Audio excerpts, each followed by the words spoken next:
ഈ ഇപ്പം സന്തോഷി പറഞ്ഞതെന്ന് എനിക്ക് മനസ്സിലായ കാര്യം ഇപ്പം ഈ വാറും ഇങ്ങനെയുള്ള ഈ അകത്തുള്ള സിവിൽ ഇങ്ങനെയുള്ള പ്രശ്നങ്ങൾ കോൺഫ്ലിക്ട്സും ഒക്കെ ഒരു വലിയ ഹെൽത്ത് പ്രോബ്ലമായിട്ട് ഇപ്പോൾ ലോകത്ത് മാറിക്കൊണ്ടിരിക്കുകയാണ്. അങ്ങനത്തെ ഒരു സിറ്റുവേഷൻ അല്ലേ സന്തോഷം? എത്ര കുറേ നാളത്തെ ഒരു 10-20 വർഷത്തെ എക്സ്പീരിയൻസ് ഒക്കെ തന്നെ ഇതൊരു വലിയ പബ്ലിക് ഹെൽത്ത് ഇഷ്യൂ ആയിട്ട് മാറിയിട്ടുണ്ട്. ഇപ്പം വാർ ഉണ്ടാക്കുന്ന ആരോഗ്യ പ്രശ്നങ്ങൾ, അപ്പോൾ അതിൻ്റെ സാനിറ്റേഷൻ ഒക്കെ, എപ്പിഡമിക്സ്, ഇഞ്ചുറീസ്, അങ്ങനെ അംഗവൈകല്യത്തോടെ ജീവിക്കേണ്ട ആൾക്കാർ. പിന്നെ മാത്രമല്ല ഇതിനുണ്ടാകുന്ന ഒരു സൈക്കോളജിക്കൽ പ്രശ്നങ്ങളുണ്ടല്ലോ. ഇപ്പം വളരെ ചെറുപ്പത്തിൽ തന്നെ പിന്നെ ഈ പേരൻസ് മുമ്മിക്കിടന്ന് മരിക്കുകയൊക്കെ ചെയ്യുന്ന വളർന്നിരുന്ന കുട്ടികൾക്കുണ്ടാകുന്ന ഒരു സൈക്കോളജിക്കൽ ഒരു വല്ലാത്തൊരു പ്രോബ്ലം. അപ്പം ഇത് വലിയൊരു ആരോഗ്യ പ്രശ്നമായിട്ട് മാറിയിട്ടുണ്ട്.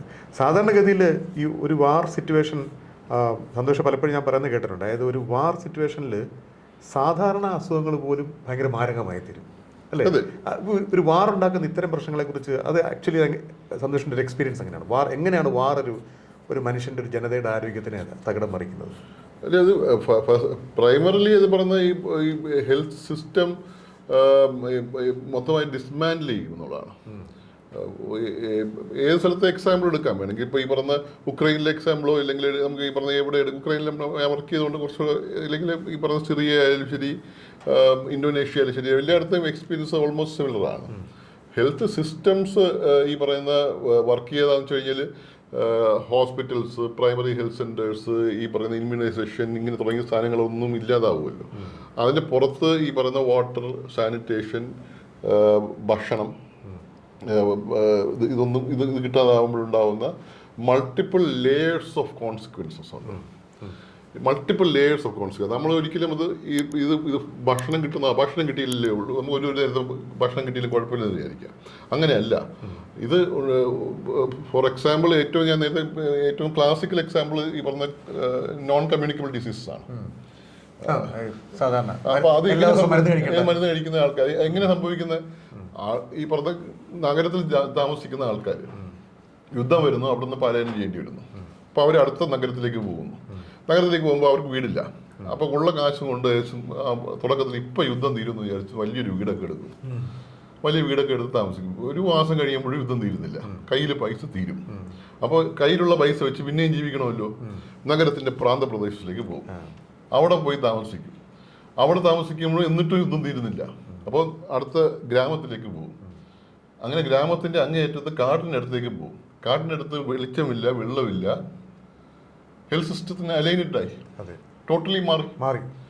ഒരു എന്തെങ്കിലും തലവേദന ഉണ്ടെങ്കിൽ, എന്തെങ്കിലും അസുഖം ഉണ്ടെങ്കിലും, ജലദോഷമാണെങ്കിൽ പോലും ഒരു ആൻറ്റിബയോട്ടിക് കിട്ടാനായിട്ട് വണ്ടി പിടിച്ച് നഗരത്തിലേക്ക് വരേണ്ടി വരും. അല്ലെങ്കിൽ അടുത്ത ആശുപത്രിയിലേക്ക് വരാനായിട്ട് വണ്ടി പിടിക്കേണ്ടി വരും. വണ്ടി പിടിക്കാൻ കാശില്ല. അപ്പോൾ സാധാരണ ഒരു അപ്പർ റെസ്പിറേറ്ററി ഇൻഫെക്ഷൻ, വെറും ഒരു തൊണ്ടവേദന, ഒരു ടോൺസിലൈറ്റിസ് ഉണ്ടായി കഴിഞ്ഞാൽ മരിച്ചു. അപ്പൊ ഇതാണ് ഈ പറഞ്ഞ സിസ്റ്റം ഫെയിലിയേഴ്സ് എന്ന് പറയുന്നത്. അപ്പൊ ഈ പ്രസവം, നമ്മൾ ഈ എന്ത് യുദ്ധം എന്ന് പറഞ്ഞു കഴിഞ്ഞാലും ശരി, ആൾക്കാർക്ക് പ്രസവിക്കണമല്ലോ. പ്രസവിക്കുന്ന സംവിധാനം ഇല്ലാതായി കഴിഞ്ഞാൽ ഫസ്റ്റ് കൂടുന്നത് ഇൻഫന്റ് മോർട്ടാലിറ്റി, മെറ്റേണൽ മോർട്ടാലിറ്റി അങ്ങ് കൂടും. സന്തോഷം അപ്പൻ്റെ ഒരു ആഫ്രിക്കൻ യാത്രയിൽ കോങ്കോയിൽ നിന്ന് 100 കിലോമീറ്റർ ഒരു സ്ത്രീയെ ചുമന്ന് പ്രസവിക്കാമെന്ന ഒരു കഥയൊക്കെ കേട്ടത്. അത് അല്ലെ, അങ്ങനെ ഒരു കഥയുണ്ട്. ട്രാൻസ്വേഴ്സലായി ആയിട്ട് നമ്മൾ പറഞ്ഞ കസേരയിൽ ഇരുത്തിക്കൊണ്ടുവരും. 100 കിലോമീറ്റർ നടന്ന് കൊണ്ടുവരുന്നതാണ്. കൊണ്ടുവന്നില്ല. കോങ്കോ ആ രാജ്യത്ത് ആ സമയത്ത് ഒരൊറ്റ ഡോക്ടറേ ഉള്ളൂ. അപ്പൊ രാജ്യത്തൊരു ഡോക്ടർ. നമ്മളാണെങ്കിൽ ഓർത്തോപെഡിക് സർജനും. നമുക്ക് വല്ല സെക്ഷൻ അറിയാവോ അന്ന്? പിന്നെ നമ്മൾ എൻ്റെ ക്ലാസ്മേറ്റ്സ് രാമായണം, സാധാരണ സി സെക്ഷനൊക്കെ നമ്മൾ പഠിച്ചിട്ട് പോകും. ഞാൻ അന്നൊക്കെ മെഡിക്കൽ കോളേജിൽ ഓരോ മിഷന് പോകുമ്പോൾ ഗൈനക്കോളജി അവിടെ പോയിട്ട് ഒരു 10 സി സെക്ഷൻ ചെയ്യും.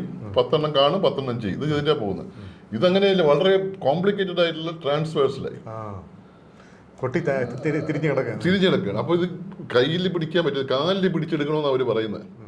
അപ്പോൾ ഇതിൻ്റെ അടുത്ത വാക്കിൽ ഒരു വന്ന് കൈയും കാലും തമ്മിൽ തിരിച്ചറിയാൻ പറ്റത്തില്ല. കാലിൽ പിടിച്ചെടുക്കണം. ഭയങ്കര തെറ്റാണ്. പക്ഷെ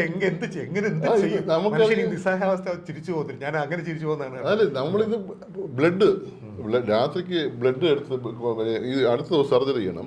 10 പേര് ബ്ലഡ് കൊണ്ടുവരണം എന്നുള്ളത്. ഒരു 10-20 പേര് വന്നു, ചെറുപ്പക്കാർ വന്നു. ചെറുപ്പക്കാരെല്ലാം ബ്ലഡ് ടെസ്റ്റ് ചെയ്തിട്ട് നിങ്ങൾ കാരണം ബ്ലഡ് ബാഗേ ഉള്ളൂ, ബ്ലഡ് ബാങ്ക് ഇല്ല. അപ്പം തന്നെ ബ്ലഡ് ശേഖരിച്ച് ഫ്രഷായിട്ട് കൊടുക്കുക. ടെസ്റ്റ് ചെയ്തിട്ട് നമ്മൾ അപ്പം കൊടുക്കുന്നതാണ്. കാലത്തായപ്പോൾ സർജറി ചെയ്യണം, ആളും വരുന്നില്ല, ഒരുത്തിനും വരുന്നില്ല. ഇവരെ വിളിച്ചു നോക്കി ഫോൺ എടുക്കുന്നില്ല, എടുക്കുന്നില്ല. അവസാനം മനസ്സിലായെന്താ, ഈ ബ്ലഡ് കൊടുത്തു കഴിഞ്ഞാൽ പിന്നെ ഇവർക്ക് അച്ഛനാവാൻ പറ്റില്ലെന്ന്.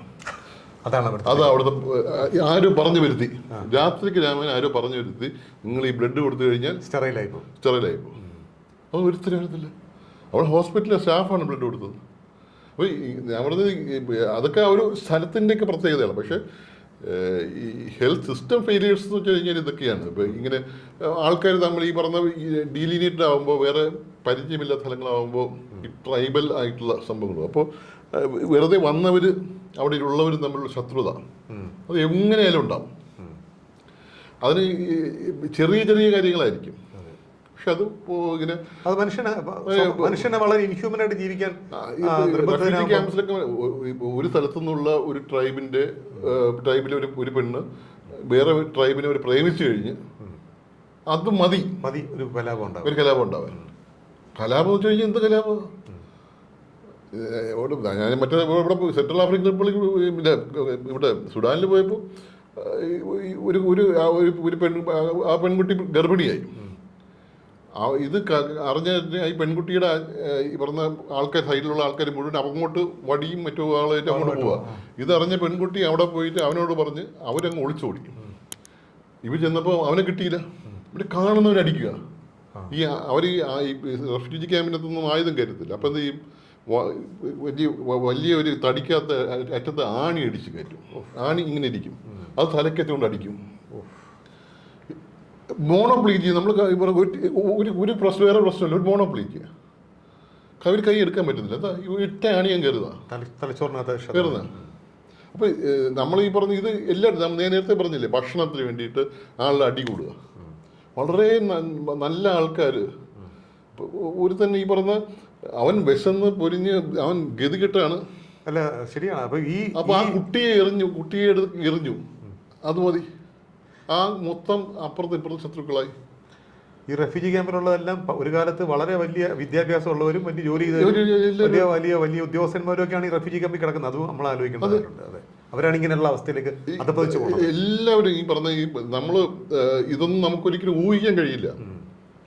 വളരെ നന്നായിട്ട് ജീവിക്കുന്ന ആൾക്കാർ ഒരു ക്രൈസിസ് സിറ്റുവേഷനിൽ എത്തുമ്പോൾ നമ്മുടെ ഈ പറയുന്ന സ്വഭാവം എല്ലാം അങ്ങ് മാറും. ഈ പറയുന്ന ബേസിക് ഇൻസ്റ്റിങ്ച്വൽ ആയിട്ടുള്ള ഈ വിശപ്പ്, ദാഹം, കിടക്കാൻ സ്ഥലമില്ലാത്ത പ്രശ്നം, ഇങ്ങനെയെല്ലാം നമ്മിത് ആൾക്കാരുടെ സ്വഭാവം ടോട്ടലി മാറി വേറെ ലെവലിലങ്ങെത്തും. അതൊന്നും തടയാനായിട്ട് ഭക്ഷണം കിട്ടാത്തൊരു സ്ഥലത്ത് ഭക്ഷണം വിളമ്പുമ്പോൾ ഇത് പറഞ്ഞ അച്ചടക്കത്തോടെ നിൽക്കണമെന്ന് പറയാൻ പറ്റത്തില്ല. അത്രയ്ക്കും ഇപ്പം ഞാൻ സൊല്യൂഷൻ വെച്ചാൽ ഭക്ഷണം കൊടുക്കുക, അത്രയ്ക്കും അധികം ഭക്ഷണം കൊണ്ടുവന്ന് എല്ലാവർക്കും ഭക്ഷണം കൊടുത്താൽ മാത്രമേ പ്രശ്നം തീരത്തുള്ളൂ. അല്ലാതെ ആളിനെ തോക്ക് ചൂണ്ടി വഴിയിൽ നിങ്ങൾ ക്യൂവിൽ നിർത്താനൊന്നും നടക്കുന്നില്ല.